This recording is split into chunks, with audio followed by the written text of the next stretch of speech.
Hello student, आज हम class 12th का चैप्टर नंबर 3 यानी मैट्राइसेस के बारे में पढ़ने जा रहे हैं। ठीक है, तो मैट्राइसेस और डिटरमिनेंट दोनों एक दूसरे से कनेक्टेड चैप्टर हैं। ठीक, तो पहले हम मैट्राइसेस देखते हैं, फिर डिटरमिनेंट देखेंगे। उसी का एक छोटा सा पार्ट है डिटरमिनेंट, मैट्रिक्स है।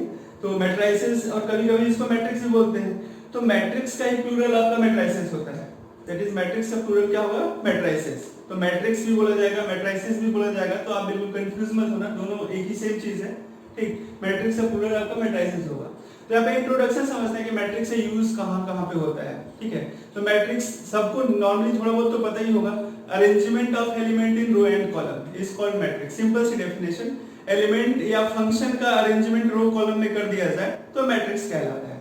ठीक, अब हम इसका यूज रियल लाइफ में कहाँ कहाँ करते हैं या कैसे हम समझेंगे कि इसका यूज कैसे होगा और रियल लाइफ में कैसे यूज होता है। तो बहुत सारी जगह पे यूज होता है। मोस्टली हम जहाँ पे प्रोग्रामिंग करते हैं, कंप्यूटर में जो प्रोग्रामिंग होती है 0-1 के फॉर्म में होती है, तो वो भी रेक्टेंगल के फॉर्म में की जाती है। ठीक, उसका भी रेक्टेंगुलर अरेंजमेंट होता है, 0-1 की कोडिंग जो होती है। तो मोस्ट ऑफ द यूजेस तो वहां पे हम प्रोग्रामिंग ही करते हैं। ठीक, मैथमेटिक्स में इसका यूज क्या होगा? मैथमेटिक्स में जो हम लीनियर इक्वेशन पढ़ेंगे, linear equation 2 variable, 3 variable, 4 variable, है ना। तो जैसे जैसे क्या होता है कि हमारी वेरिएबल्स बढ़ते जाते हैं लीनियर इक्वेशन वाली। ठीक, तो उसको सॉल्व करने के लिए हम रो कॉलम की हेल्प लेते हैं। ठीक, यानी मैट्रिक्स का हम हेल्प लेते हैं। अब यहाँ पे मैंने एक सिंपल रियल लाइफ से सिंपल एग्जांपल समझाने के लिए लिखा हुआ है। ठीक, तो समझिए ये इंट्रोडक्शन है इसका कि ये एक फुटबॉल मैच का मैंने एक ग्राफ बना रखा है।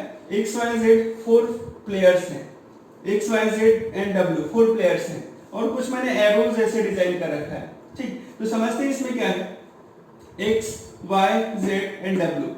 एक्स क्या कर रहा है? बॉल डब्ल्यू को पास कर रहा है, जेड को पास कर रहा है, जेड डब्ल्यू को पास कर रहा है, फिर एक्स वाई को पास कर रहा है, डब्ल्यू वाई को पास कर रहा है, यानी एरो यानी बॉल पास करना है। ठीक है, डायरेक्ट कनेक्शन है, मतलब बॉल पास करना है, इनका डायरेक्ट कनेक्टेड है। ठीक, तो जो डायरेक्ट है उसको हम 1 सपोज कर लेते हैं और जो इनडायरेक्ट है उसको 0 सपोज कर लेते हैं। ठीक, तो इसका अगर हम टेबल बनाएं, टेबुलर फॉर्म बनाएं, यानी टेबल में अरेंजमेंट करें, तो देखो कैसा अरेंजमेंट होगा।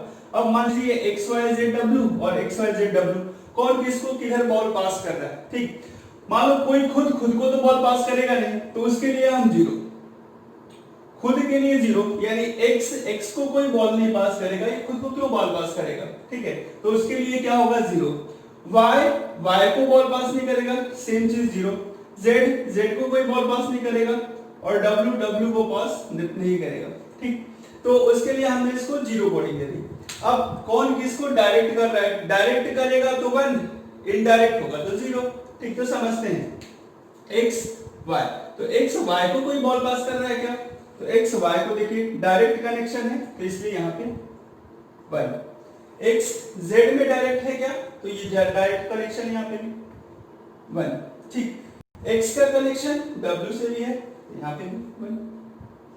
तो ये x के लिए हो गया। सिमिलरली y, अब y को चेक करते हैं। y किसको डायरेक्टली और इनडायरेक्टली किससे जुड़ा हुआ है? तो y देखिए यहाँ पे x से नहीं जुड़ा हुआ है, x पास कर लेकिन y पास नहीं कर रहा है। ठीक, तो यहाँ पे क्या है?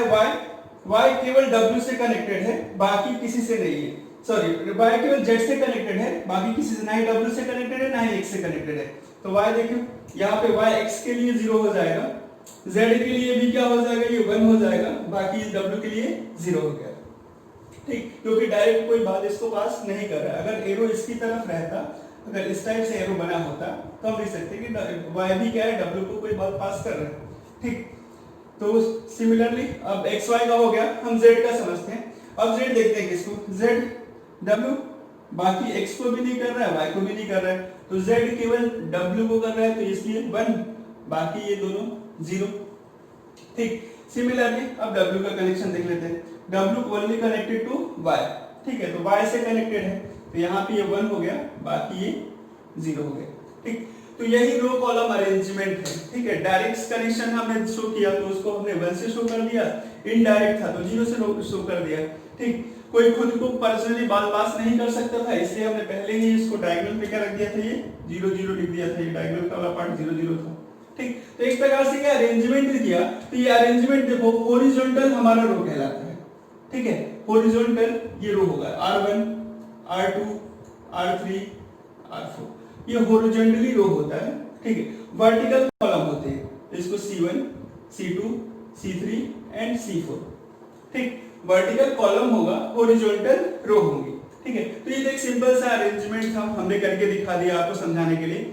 बाकी इसका यूज आप रियल लाइफ में देखो, जैसे एलईडी बनती है, वो लेटर वाली एलईडी, जो आप किसी का नाम लिखवाना हो या कुछ भी, जैसे मान लो ACI लिखना है तो एलईडी लेटर पे हम लिख सकते हैं ACI, अचीवर्स करियर इंस्टीट्यूट, ठीक है। तो एलईडी जो लेटर होता है उसमें भी जो ग्लो होता है 1 होता है, और जो ऑफ रहता है, जो जलता नहीं है, वो क्या होता है 0 होता है। तो उसमें भी 0 1 की कोडिंग की जाती है। तो सभी ये पूरा एक चैप्टर है जो आपको रियल लाइफ से भी कनेक्ट करेगा, और इसका मेन यूज प्रोग्रामिंग में होता है, ठीक। तो मैट्रिक्स हम क्यों पढ़ रहे हैं मैथमेटिक्स में, तो मैथमेटिक्स के लिए हम इसका अपने डेफिनेशन देखते हैं, ठीक है, कि डेफिनेशन क्या होता है। तो सिंपल सा डेफिनेशन इसका है, the arrangement of element in row and columns. और एलिमेंट या फंक्शन, मान लो एलिमेंट हो या फंक्शन हो, हम उसको रो कॉलम में अरेंज करते हैं, उसको मैट्रिक्स कहते हैं, ठीक। तो ये आप समझ लीजिए, फिर मैं आगे इसका डेफिनेशन लिखवा रहा हूँ आपको। हम डेफिनेशन देखते हैं, ठीक है, कि डेफिनेशन क्या होता है मैट्रिक्स का। Simple definition, the arrangement of numbers और function in row and column is called matrix, ठीक। तो समझ लेते हैं, लिख लेते हैं इसका definition. A matrix is an ordered rectangular array of number and function, ठीक है। अरे मीन्स होता है अरेंजमेंट ऑफ एलिमेंट और function in row and column. Row column में अरेंजमेंट ही क्या कहलाता है, अरे कहलाता है, ठीक है। कंप्यूटर का वर्ड है अरे, ठीक है। तो रो कॉलम में अरेंज करना अरे कहलाता है, ठीक। अ matrix is an ordered rectangular अरे ऑफ नंबर एंड फंक्शन। जो नंबर और फंक्शन होता है वो क्या कहलाता है, element of matrix. The number and function are called element of matrix। Number और फंक्शन जो होते हैं मैट्रिक्स के एलिमेंट कहलाते हैं, ठीक। अब इट इज डिनोटेड बाय, आगे देखते हैं, it is denoted by capital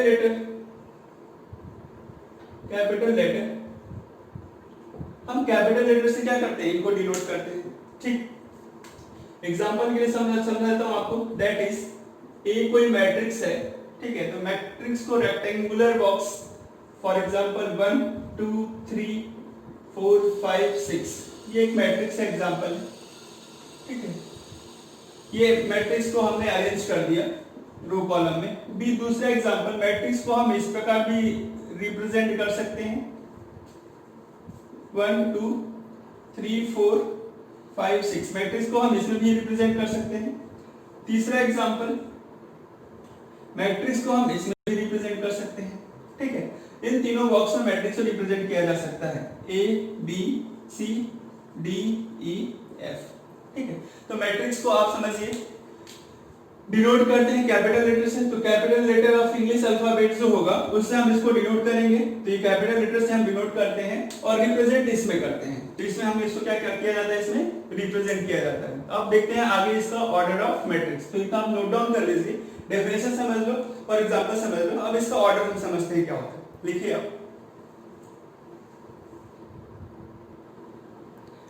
अब आगे देखते हैं हम ऑर्डर ऑफ मैट्रिक्स, ठीक है। तो ऑर्डर ऑफ मैट्रिक्स यानी उस मैट्रिक्स में कितनी रो और कितने कॉलम है उसको ऑर्डर बोलते हैं, ठीक है। In general how many rows and how many columns of in a matrix is called its order, ठीक। तो मैं लिखते जाता हूं, समझते हैं सही है कि ऑर्डर ऑफ मैट्रिक्स क्या होता है। A matrix having m rows and n column is called order of matrix. It is read as m cross n, or m by n, ठीक। A matrix having m rows and n column is called order of matrix।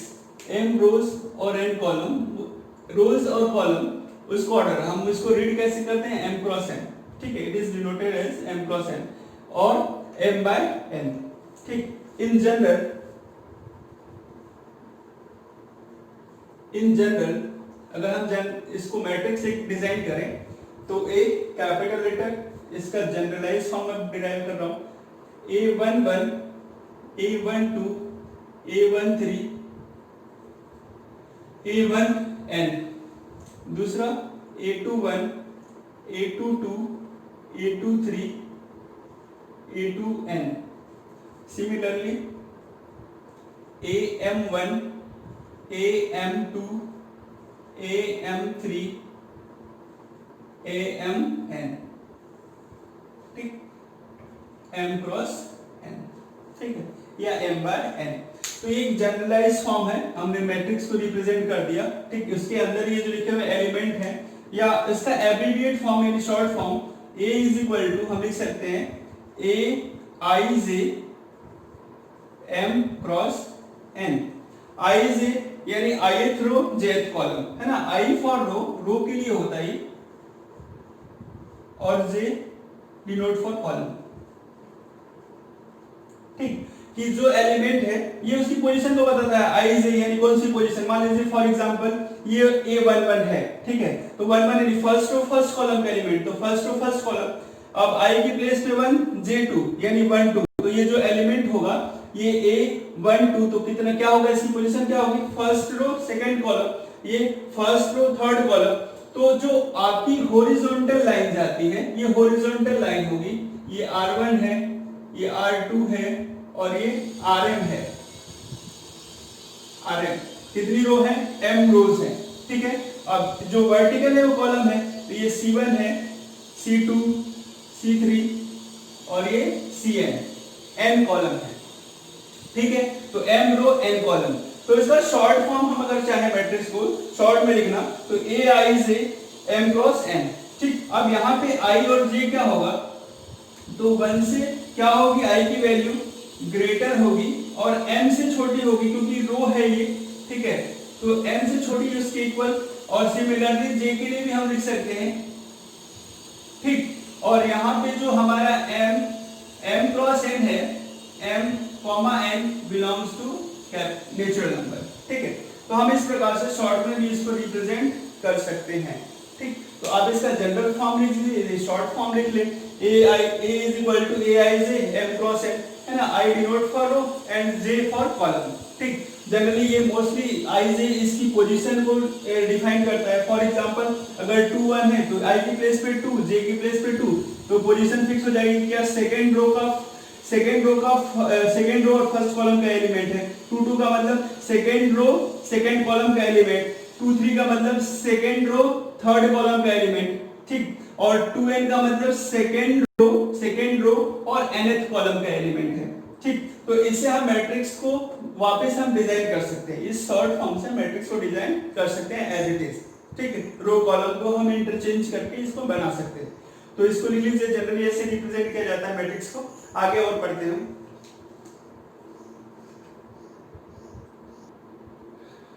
अब हम order तो समझ ही लिए हैं, अब समझते हैं example. Right the order of matrix. ये कुछ मैट्रिक्स लिखी हुई है जिसका ऑर्डर हमें बताना है, तो बहुत इजी है। m क्रॉस n बताना है कि how many rows and how many column, तो आप काउंट कर सकते हो। पहली मैट्रिक्स है, ध्यान दीजिए, first row second row third row. तो पहले m फॉर रोज, ये रो के लिए और ये कॉलम के लिए, है ना। ये रो और ये कॉलम को डिनोट करता है कि how many rows how many column. I J position बताता है वैल्यू के अंदर, रो कौन सी रो किस कॉलम पे है, किस रो किस कॉलम पे है, ये पोजीशन के लिए है, ठीक है। How many rows and how many columns are in this matrix, तो ये आपका ऑर्डर बताएगा, यानी m क्रॉस n ऑर्डर बताएगा।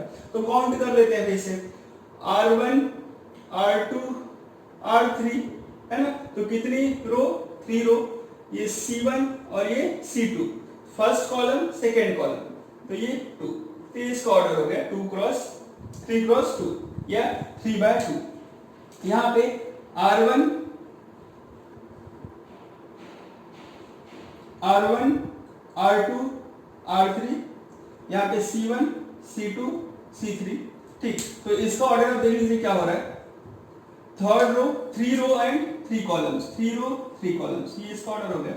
1 2 3 3 रोज है, C1 C2 C3 row column, ठीक। ध्यान रहे हमेशा फर्स्ट हमेशा रो, हाउ मेनी रोज, और ये कॉलम, यहाँ पे भी ये रोज, हाउ मेनी रोज एंड ये कॉलम, ठीक। लास्ट यहाँ पे देखो इसमें क्या है, ये R1 एक ही रो, एक ही एलिमेंट है इस मैट्रिक्स के अंदर, और ऐसा भी लिख सकते हैं इस मैट्रिक्स में केवल मान लीजिए ये 4 है, ठीक है।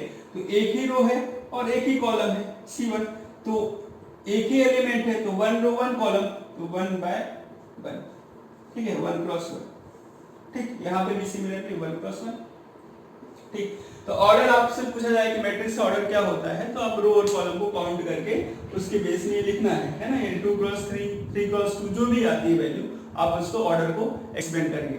तो इस लेक्चर में हमने इंट्रोडक्शन मैट्रिक्स के बारे में पढ़ लिया।